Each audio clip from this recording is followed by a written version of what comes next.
Rev up your engines!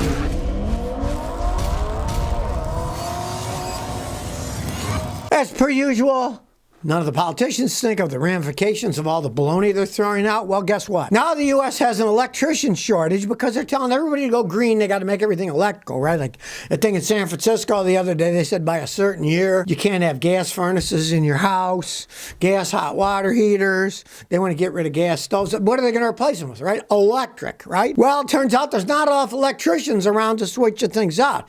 Try finding an electrician. You'll find out it's pretty true in most areas. And on top of it, with the Biden policies mandating electrification of stuff, guess what? There's now a severe shortage of electrical steel and transformer. Electrical steel is thinner steel. It's used for all kinds of stuff. So we have more sponsored inflation. The Inflation Reduction Act is actually making inflation worse and worse.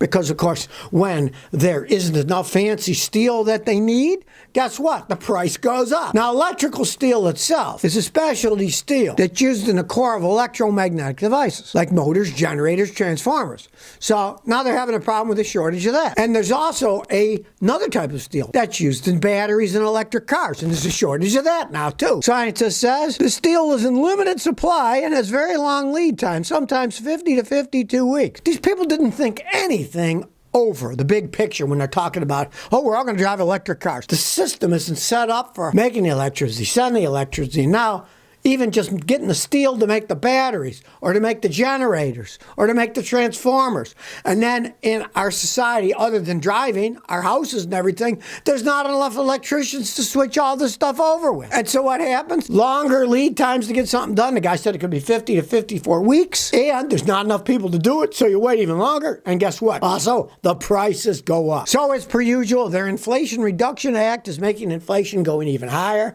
and higher, and they'll continue to lie to us about what a great world it is that we're building here. It's not going to be polluting. It's going to be, I guess maybe it won't be polluting. People won't be able to find electricians to change the stuff over in their house. So if they ban the use of gas and stuff, people will just be cold. Well, you can't turn your heat around. We'll give you any gas or propane or oil to heat it up. You got to wait on the electricians. Well, they can't come because there's not enough steel for them to make the stuff. And if they don't have enough to make the batteries for electric cars, well, we won't go anywhere. We'll just stay at home in a cold house in the winter and a hot house in the summer, just so we can make them all happy that, oh, their policy is really working out quite well. Bip 33 says, Scotty, do you think smaller cars will become more popular in the U.S. in the future? Probably in certain situations, like you live in San Francisco, L.A., New York. Maybe people will decide, oh, we can get a little car like the old Volkswagen Beetles, but there'll be little electric cars. We can zoom around in suburbia and have fun with them. And then if we go on a vacation, we'll either fly and then rent a gasoline car, or we'll rent a gasoline car and drive for our vacation. Certainly could happen in this country because certain areas can go with small cars better than others, right? In Europe, a lot of the cities have smaller electric cars they're pushing, and China's got a whole bunch of them. Now, if you expect to go cross-country in them, that's another story. But in the overall picture, who knows what's going to happen in the future? I mean, look at the short run. Americans are buying more big trucks and big SUVs, and we're actually polluting more than we were 5 years ago because, yeah, cars are more efficient, but people are buying the big, not efficient ones because they want big cars, trucks, big SUVs, right? So who knows exactly what's going to happen in the future. But in certain areas, probably will be a lot more smaller ones than maybe small electric cars for small journeys. It's kind of a logical thing. Douglas Robinson says, I got an '01 Toyota Sienna. There's no power under the fuel pump. I changed the fuel pump and relay, no power. Took it to shop, still no power to the fuel pump. Do you have any idea what the problem is? All right. Everything's computerized these days. You turn the key on, it goes to computer modules, goes to relays. There's all kinds of crap. And that's what, 23 years old now. If people can't find the problem, it could easily be in your computer. But hey, let's simplify things. All that pump needs is power and ground, right? Find the power wire, send power from the positive terminal of the battery with a jumper cable to that wire. If it runs, then my advice, just wire it that way. Put a toggle switch in your dash. So you turn the toggle switch on, then it pump primes and you drive it around that way. Start it and drive it. Simple. Just turn it off when you're done.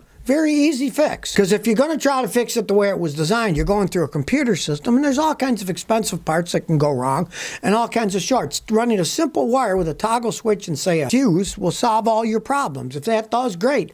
Do that. It's so much simpler than tracing through all the complexity of the vehicle. Jose Carey says, what make and year would you recommend a small truck for school? Well, the Toyota Tacomas are the best smaller trucks, right? And the only thing is going to be, where can you find one at a decent price? They want a ton of money for those things. So the Nissan Frontiers and the Ford Rangers can be decent trucks, right? If you're going to buy a used one, you're going to get a much better price than you will looking for a Toyota Tacoma. Yeah, they're not as well made, but sometimes you can get the Frontiers or the Rangers for like 1/4 or less the price that the Toyotas go for. So if you're a student, you don't have that much money, go that route. And you're just going to be going for older ones if you're only going to spend a little bit of money. So, just look and see what's around in your area. All those little pickup trucks are relatively well made. It's just a matter of how many miles it's going to have versus what you're going to have to pay for them. And prices are pretty high today, so you're probably looking at a relatively older one. Now, year doesn't really matter. It's more the mileage than anything else. Try to find the lowest mileage you can for a decent price. Mr. May says, is it possible for a timing chain to break on an interference engine and not have any damage done? Well, it is possible, but it's not all that probable. If you're going extremely slow, like 3 miles an hour, or you start it, and when you start it, the timing chain breaks, and then it's just the starter motor spinning the engine, you might not bend any valves or anything. But if you're going on a highway 60 miles an hour and it breaks, no, goodbye. It's going to bend the valves, do all kinds of damage. So, yeah, if you're going really slow, or if you're just starting it and it breaks while you're trying to start it and it doesn't actually start, then the starter isn't going to bend the valves. It'll just click and it wouldn't click anymore, and the chain's broken and you could fix it. But if you're driving anything over like 5-10 miles an hour, no, odds are it's going to destroy stuff. Isaac Reyes says, Scotty, do I need a special German scan tool for my 2020 Toyota Supra because I use my X-Tool D8 scan tool and it doesn't let me use it? Well, upgrade your software on it, see if that'll help. And of course, yeah, a 2020 Toyota Supra has nothing to do with Toyota. It is a rebadged BMW Roadster. And actually, those things are all made in Austria. They're not even made in Germany. I got a D9 and it reads them. I don't have any problem with that. But you shouldn't need a special German scan tool. Maybe your tool's old and it doesn't have the data for a 2020. I don't know. But most scan tools should be able to interact with that car because it's sold in the United States, so it's U.S. compliant, and any regular old scan tool. Now, you might want to go to generic OBD2 if it doesn't have the software for just that BMW called Supra. If it doesn't have that, you can give that a try. Or you might even look it up as a BMW instead of looking it up as a Toyota Supra.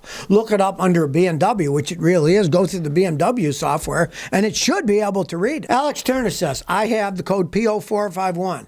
Is it that stupid capless fuel system? It very well could be. Now, I hate those things. Ford started it in some of their cars. It's the dumbest idea on earth. Now, I understand capless fuel systems for race cars. They're worried that they don't get the cap on, it'll spill, so they want to be able to stick the jugs in and the fuel to go in and not have to worry about a cap coming off during the race. Fine. We don't drive race cars. If you can't twist off your gas cap, fill it up and put it back on, there's something wrong with you. Those systems, when they break, then they get a leak, they'll trip those codes, and then you got to replace the thing. And some of them, you got to drop the gas tank, and they're all super expensive. It's a very expensive part. Some of the Fords, you got to buy a whole big assembly for $200-something bucks. Stupid. Cap lasts for years and years and years. When it breaks, you can go to any auto parts store, buy another one, put it on. That's one of the dumbest inventions anybody ever came up with, but, that's engineers for you. They just, I guess they stay awake at night thinking of stupid things that don't need to be fixed. Jason Bryant says, 2019 Subaru Crosstrek versus 2020 Honda Civic for winter driving. They'll both go okay, but if you live in a really mountainous, dirty area, going a lot of country roads, aren't paved much, you're better off with the Crosstrek because all the Subarus there are all-wheel drive, where the Civics are front-wheel drive. Now, I mean, there are some Hondas you can get as all-wheel drive, but almost every Civic I've ever worked on is just front-wheel drive. And, of course, it won't have the pulling power in snow and ice on dirt roads. But on the other hand, they plow the roads, so it's not like you're driving through 3 feet of snow, right? Some people get a little bit carried over, but if you really feel you need all-wheel drive, you'd be better off with the Subaru. But if you want better gas mileage and a longer-lasting vehicle, you'd get the Civic. I mean, me and my mother drove a Toyota Corolla in Buffalo for years. She never had any problems. It snows like mad there, and that's just front-wheel drive. Lee says, my 5.7 Chevy has a little knock first start, never after. It's a 92 truck, 132,000 miles. Okay, depending on the knock.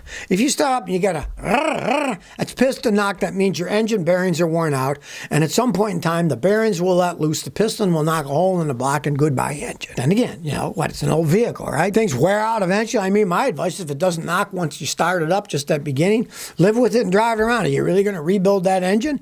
I mean, if you're planning on rebuilding the engine, definitely rebuild it now before it knocks a hole in the block. So if you never want to miss another one of my new car repair videos, remember to ring that bell.